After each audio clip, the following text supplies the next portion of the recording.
Today on the Big 3 and 30, Kansas gets a top 10 win over Houston. This win, from a resume perspective, is really impressive for KU. North Carolina takes a win versus Louisville. Massive victory over Louisville inside the Smith Center on Monday night. And NC State gets a big commitment on the gridiron. Gunnar Rivers, yes, that's Gunnar Rivers, has committed to the NC State Wolfpack. This is the Big 3 and 30 College, the three biggest stories on campus from our local experts at the Locked On Podcast Network. We bring you the real story, why it matters, what's next, who wins the big game, and more, all in 30 minutes. The Big 3 and 30 College starts now. Thank you for making the Big 3 and 30 your first listen of the day, part of the Locked On Podcast Network, your team every day. Today's episode is brought to you by FanDuel. Download the FanDuel app now by visiting FanDuel.com and win $300 in bonus bets if your first $5 bet wins. The Kansas Jayhawks bounced back from a loss over the weekend and took down number 5 Houston to keep Bill Self undefeated at home on Big Monday.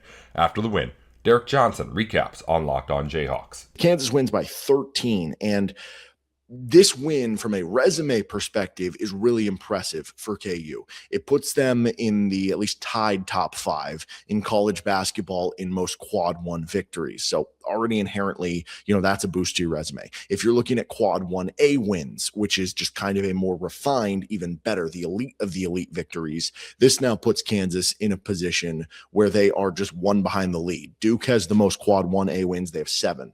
Kansas has 6. So they're one behind there, again, in the top 5 in quad 1 wins. This is a huge resume booster. You look at now, I think Graham Doran, who we're going to have on later this week to talk more bracketology, tweeted this out earlier after the win. He said, Kansas becomes the first team to notch victories against every member of the Big 12's Royal Six, which BYU, Texas Tech, Iowa State, Houston, and Arizona. I mean, that is such a huge boon in a world where teams are playing unbalanced schedules, right? Kansas had to play Iowa State and Arizona as part of their schedule home and home, but where some of these other teams only have to play some of the other good teams maybe once, right? And so Kansas got a tough draw with all of this, but all the teams you played one time, you now beat. And that is important for a couple of reasons. One, it's important for the resume and showing that you're a really good team, which I think they showed again in this one. It also is important from a standpoint of, getting another resume win, showing you can do it with Darren Peterson in the lineup. If you're KU, that's obviously important. And that's something I talked a little bit about and dispelled in the preview, because now KU has 5 top 30 wins. If you're looking at KenPom, with Darren Peterson in the lineup, they only have 2 without him. So they still do have a better resume with Darren Peterson. But it's so important too, because we've been talking Big 12 tournament and Big 12 seeding and getting a double bye, the importance of those extra days off when you have the Darren Peterson situation and just in general a not as deep team. You now have the tiebreakers over BYU, Texas Tech, and Houston. And it's not just the tiebreakers for the Big 12 tournament. What if at the end of the day we're talking about, hey, should Kansas be a 3 seed or should Texas Tech be a 3 seed?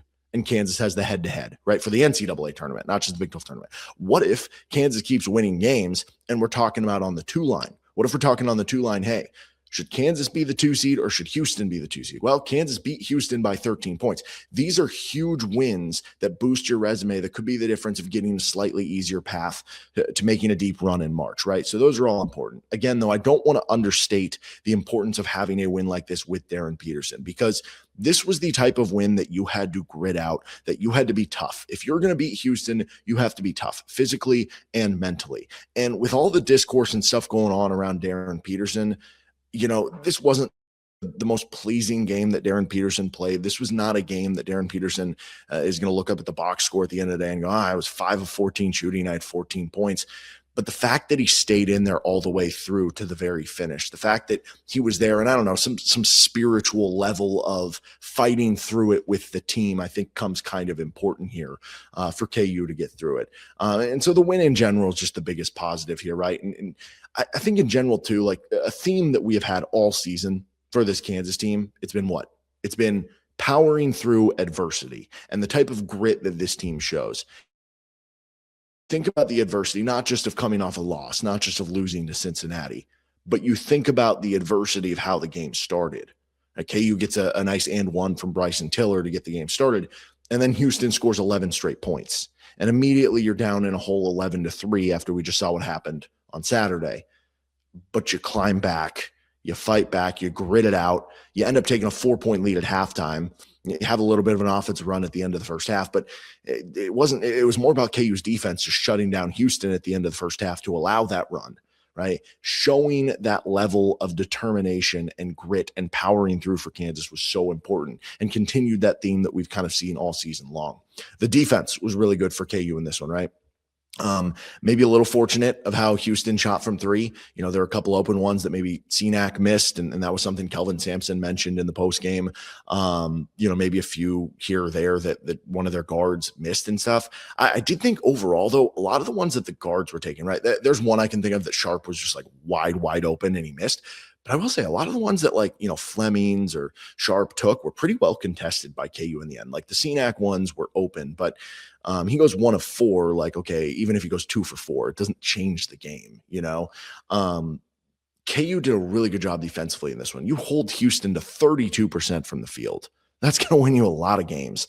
We're just talking 2-point shots. They were 16 of 32 from the floor. And you did a good job avoiding fouls. You did a good job of I get it. Houston still had 13 offensive rebounds. We've seen some games this year where KU's given up too many offensive rebounds. And maybe in a normal game to a team who's not a great offensive rebounding team, I would be sitting there going, yeah, 13 offensive rebounds given up is maybe a little bit more than you would like. But against Houston, a team who is one of the best year in and year out offensive rebounding teams in the country, like even after this game, they're top 25 in the country in offensive rebound rate. But at the end of the day, this was Houston's 3rd worst offensive rebound rate of the season.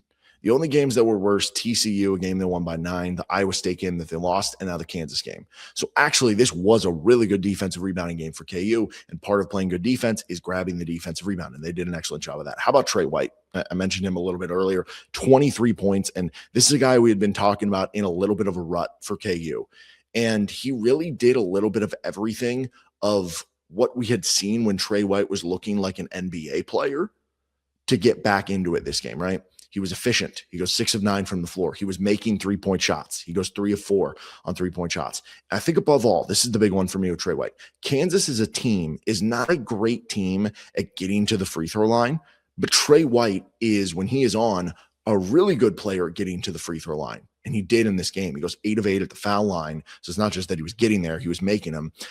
He goes 8 of 8. Houston as a team goes 9 of 9. So, it's very easy to correlate, hey, KU is at their best when Trey White is playing really well. And so much so that, this was a game you only got 4 points from Flory Badunga. If I would have told you coming into this that Flory was only going to give you that you were going to get just 6 points from the bench, albeit, the KU bench isn't typically one that scores high totals, but still, you were only going to get 6 points from the bench, 4 points from Flory Badunga. I don't know how good you would have felt, especially if I told you, on the top of that, Darren Peterson's only going to go 5 of 14. How good would you have felt about the win? But because Trey White went off, because you got some timely buckets here and there from some other guys, got to the free throw line, because the defense was that good for KU, you win this game by 13. And yes, it was also a positive to see Darren Peterson play this game to the very end in what was a physical game. I mean, Houston was denying him the basketball all the way through, and Emmanuel Sharp was all over him all game long. So he had to really work just to even get the ball, and that was impressive there too. Now, if you do want to point nits and say, what are some of the negatives of this one? I mean, if you wanted to, you could point to the fact that KU didn't have the biggest post scoring effort. Even Tiller's 11 points didn't really come mostly in the post. Flory only got 4, but that's just kind of playing against Houston. I don't really want to get into the negatives of this one. I just want to celebrate the win. It was a 13-point win for KU over a top 10 opponent at home. And for that reason, you got to be happy with it. And bottom line, this is a gigantic win, as we talked about earlier, for the resume. It's a gigantic win for just, feeling right again after losing that Cincinnati game. Ever wanted to experience the NBA Finals live and in person? FanDuel is giving you the chance to turn that dream into a reality with their NBA sweepstakes. Here's how it works. Use your profit boost on an NBA future, and you'll automatically be entered for a shot to win an NBA Finals trip for 2. That's right, flights, tickets, the whole experience. If you're already looking at the board and thinking about which team can make a deep run, this is the perfect time to lock it in. Not only can your pick cash, but it could also send you to the finals. Visit FanDuel.com to get started. Use your profit boost on an NBA future and get entered for your chance to win a trip to the NBA Finals. Play your game with FanDuel, the official sports betting partner of the NBA. Welcome back to the Big 3 and 30 College. North Carolina hosted number 24 Louisville last night and came away with a 3-point win over the Cardinals. Locked on Tar Heels host Isaac Shade goes over the box score. Massive victory over Louisville inside the Smith Center on Monday night, 77-74. So close. My score prediction for this game was 78-75. Each team just needed to make one more free throw, and they both could have done so. Good grief. Speaking of that, this game did not have to be so stressful. Why y'all doing? I'm an old man. My ticker can't handle such things as this, but now it's over and my heart can breathe happy again. But a win all the same for the Tar Heels. Definitely a few things to work on. The Heels run their record to 22-6 overall, 10-5 in ACC play. They stay undefeated at home, 16-0.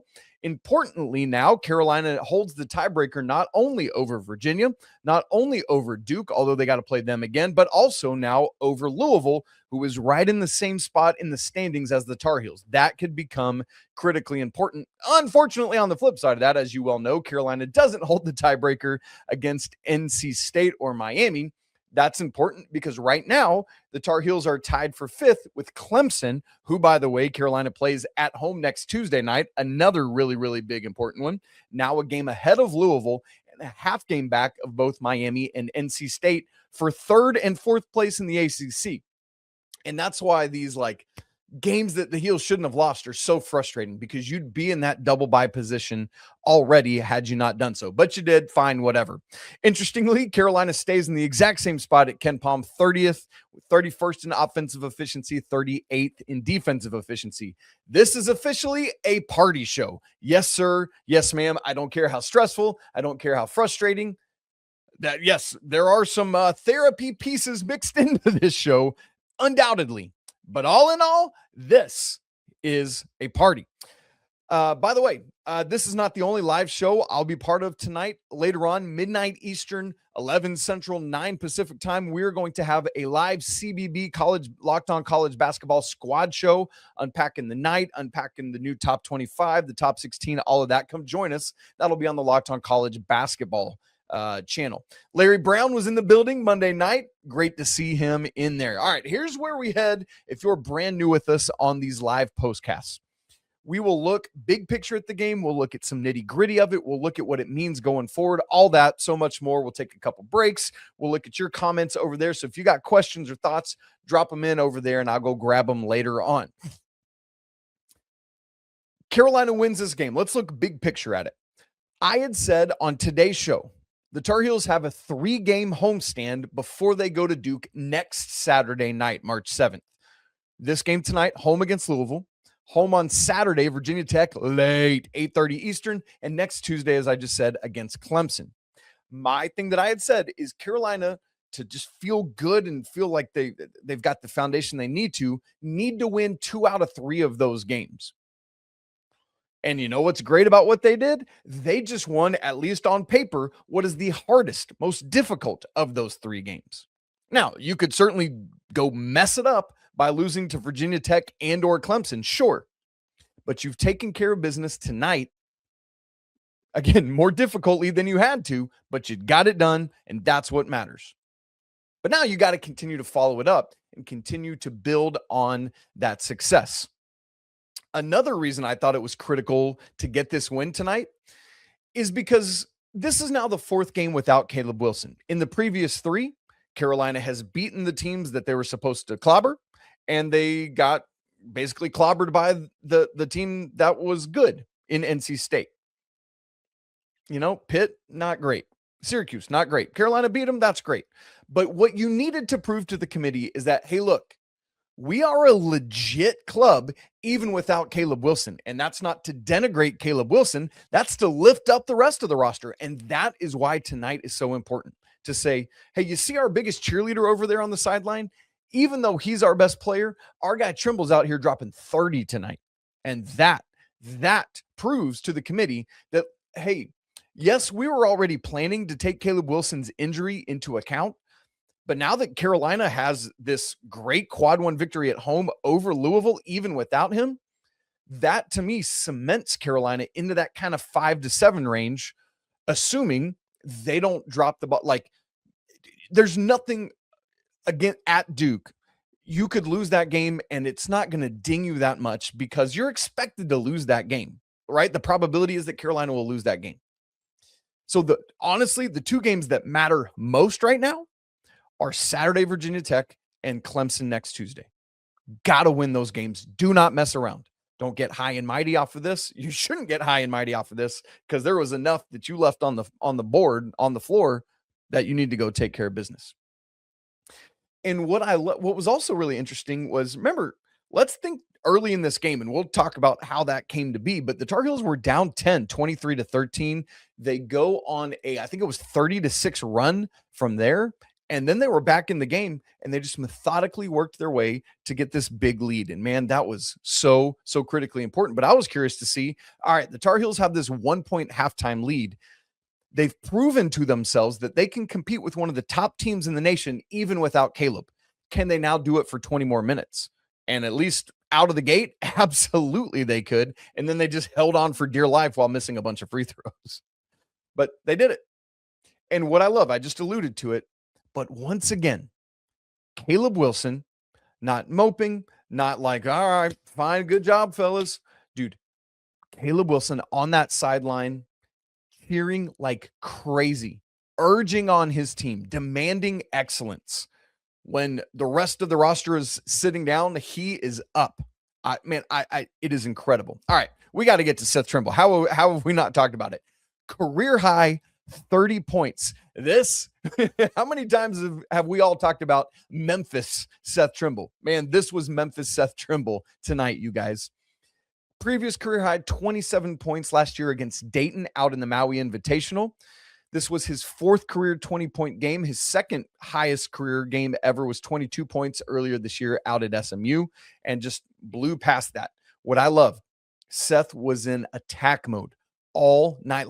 Like Louisville has great guards, and they had nothing to stop. He got where he wanted at will in this basketball game. And man, I was so pleased for Seth and for what he did. And I tell you what, Carolina needed every single one of those points and could have used a couple of the free throws he missed too. And I know Seth's going to be really upset with himself about that. Seth was also Carolina's, interestingly enough, leading turnover person in this game, but fine, whatever.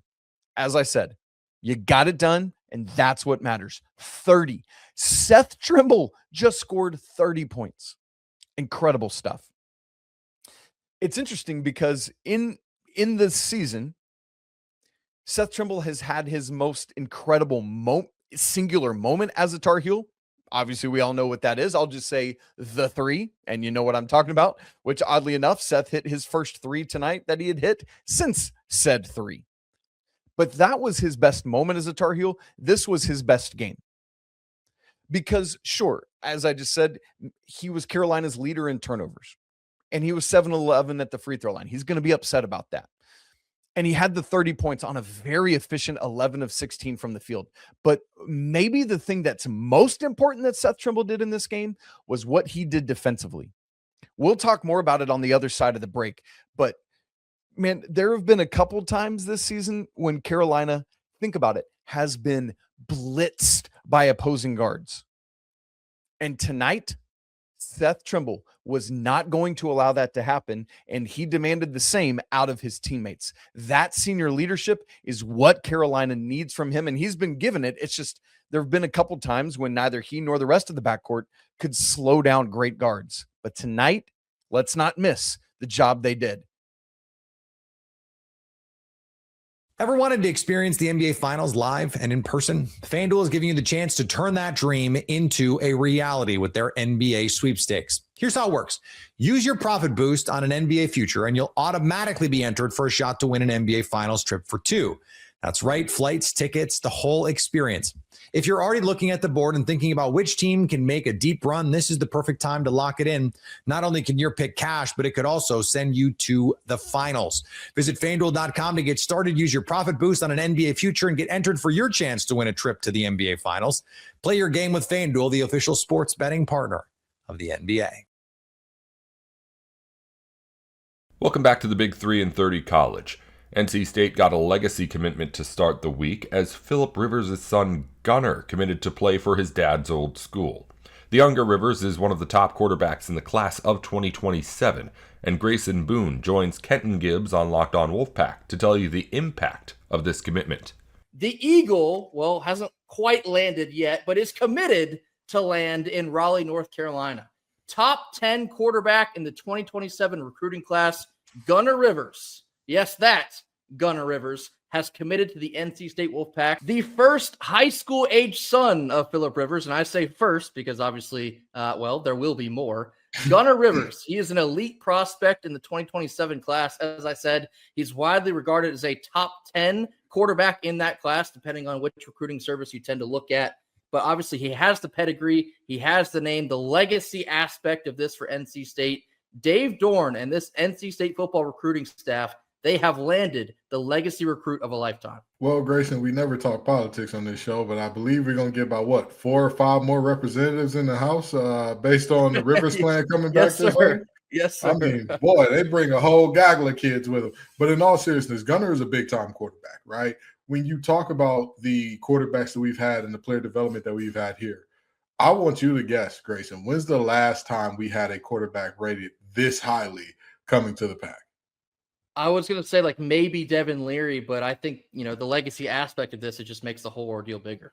Exactly. And mind you, if we're talking strictly hey, when's the last time we had a 4-star quarterback? It's been quite some time, but let alone a 4-star legacy of an NFL player, an NFL Hall of Famer, might I add, who, if he didn't keep setting back his clock to get in the Hall of Fame every couple of years because somebody calls him off the couch, he'd probably already be in.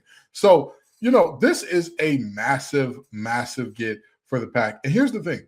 When you bring in that good quarterback, a lot of the pickups that we got in the portal were skill position guys. You don't think it's easy to sell a guy? Hey, listen, that school over there may be offering you $30,000 more, but their quarterback, I mean, come on now. He's throwing shrimp po' boys out there. That boy is throwing the sweet onion chicken teriyaki right down the middle of the field. You understand? You come on over here, and this quarterback is going to change your life. He's going to make teams finally recognize you as the NFL talent you are. We're seeing that effect with CJ Bailey. If Gunner can live up to the expectations that are being placed upon him, and let me make this clear. I said this about Cam Boozer earlier, and I also want to apply this to Gunner Rivers, right? Let's not go out there throwing out words like, oh, he's a generational recruit and all that type of stuff. Because here's the thing. When you throw out words like that, they mean something. If you call a guy generational, you know what that means? You see him once in a generation. Now, I'm not saying anybody's saying that Gunner is generational, but I'm saying the expectations put upon him should be, hey, we're expecting a damn good quarterback. We're expecting the kid that's going to come in here, do things the right way, progress, get better. And there are 3 categories of quarterbacks that I believe you have, okay? I say this a lot. If you've been here for a while, you already know what I'm going to say. You have quarterbacks that you win because of, meaning Lamar Jackson at Louisville. That was a quarterback you won because of. If you take Lamar off that team, they might win 4 games a year. But because Lamar was putting up video game numbers, you win because of him. Cam Newton at Auburn. That's another one that you win because of. You can even do it with pocket passers. Drew Brees when he was at Purdue. That's a quarterback that you win because of. And then you got your quarterbacks that you win with. He's not great. He's not terrible. He's not going to kill you, but he's not going to win you a game. Think what Lil Ben Finley did against the Dirty Foot Club a couple years ago, right? He didn't have a terrible game. He didn't have a great game. He was just steady as she goes, right? That's what you're looking for out of most college quarterbacks. You're happy if you get we can win with this guy. He's just the quarterback from Penn State comes to mind. Drew Aller, the quarterback you win with. Everybody thought that he was a great, top tier guy, but he was a guy that you win with ultimately. I got one for you. Brennan Armstrong. Not exactly because of him, but we won with him. Well, I would say Brennan Armstrong, he blurs the lines a little bit because he was an upper tier. He was an upper tier win with, lower tier win because of. Because it was moments where you're every quarterback can't pull up those types of runs, but win because of a win with. He's fine enough, right? Don't make him throw the ball 40 times. Don't make him run the ball 15 times, and you're good. That level of quarterback. And then there's a quarterback that you have to win in spite of. Right. With all due respect, I don't need to name names. We've had a few of them, right? We've had a few guys where it's like, if this dude could just not kill us, we'd be okay. If y'all are our age or older, you can name a couple. Listen, okay, that I remember that Thayer Thomas down there somewhere. Never mind, we're not going to get into that. Anywho, the reality is we've all seen the three categories of quarterbacks. And to me, I don't need Gunner to be the upper echelon of win because of. Because the upper echelon of win because of, that's Heisman winner. That's first rounder, all that type of stuff. To me, if he's at like the lower end of win because of, upper end of win with, I'm all right with that. If that's his ceiling, I'm all right with that. Now, if he shuts me up and says, oh, no, from day one when I walk on campus, I'm the guy that you win because of, I'm happy to have that. But let's not place expectations on him of like, if he walks out of here without a Heisman, if he walks out of here without a 11-win season, if he walks out of here without a playoff, hey, let's slow that down. But I think he'll be just fine here. I think that actually fits perfectly into this player evaluation that I'm going to read here from 247 Sports. This comes from Andrew Ivins, who's the director of scouting over there at 247. First of all, he lists Gunner's player comp as Phillip Rivers, if you've ever heard of that guy. But he says he's a skilled passer with elite pedigree, has a chance to be a high-end distributor in college and beyond. He enters his final prep season with no shortage of reps for having thrown 10,181 yards and 111 touchdowns in just 3 years. He owns a unique shot put-like release, like his daddy, feathers the football into tight windows with his touch and timing, makes anticipatory throws from the pocket and will lead his targets, can find some zip but tends to use more trajectory, especially when looking deep. Not one that's been featured much as a runner, but can extend plays and avoid sacks with his mobility and clock. So kind of what Kent was talking about there. This is not like your 5-star blue chip plus Heisman candidate right now type of kid, but he's a really good quarterback. He's very well-rounded. Obviously, he's learned from one of the best to ever do it. Future Hall of Famer in his dad. He probably has a very good grasp of a multitude of different playbooks that he can bring with him to NC State. And that experience, obviously, playing for Phillip and training with him, not just in that high school football season, but I'm sure the summers and springs off the field as well. Like we talked about just a couple weeks ago in regards to this conversation here, Gunner's going to come with some intangibles that you don't really get from a fresh out of high school type of kid, whether that is a 5-star or a 4-star or however many stars you want to slap on him. This is going to be a kid that will be game ready, even as a freshman. Now, we're not exactly anticipating that he'll be handed the reins right away. Think about what he might be able to do with a year under his belt, learning the ins and outs, maybe from a CJ Bailey or a Will Wilson, kind of a handoff type situation there. But there's a lot to be excited about here. It's a very well-rounded quarterback, ton of skill, ton of upside. The legacy aspect is maybe just the biggest bonus you could possibly ask for because talented players are going to want to play with Gunner. That goes to running backs. We already have one of his high school teammates in Noah Moss. I'd imagine the wide receiving core is going to be a very attractive position for NC State to sell, not just through the high school ranks, but also the portal. And you have the legacy. You have the nostalgia. I think this might be the oldest I've ever felt. Now, I wasn't really watching, at least I don't have that many memories of Phillip in an NC State uniform, but I watched the entirety of his NFL career going back to, 2002, 2003. So it's been a while. But to watch a child of Phillip Rivers now come to NC State, boy, man, that is something special right there. Everyone knows what Phillip means to NC State and Raleigh. And every so often when Phillip gets to come back to Raleigh, whether that's like a one-pack event or that clip from years ago where he says Wolfpack is not soft people, it's just so special, the aura that he carries.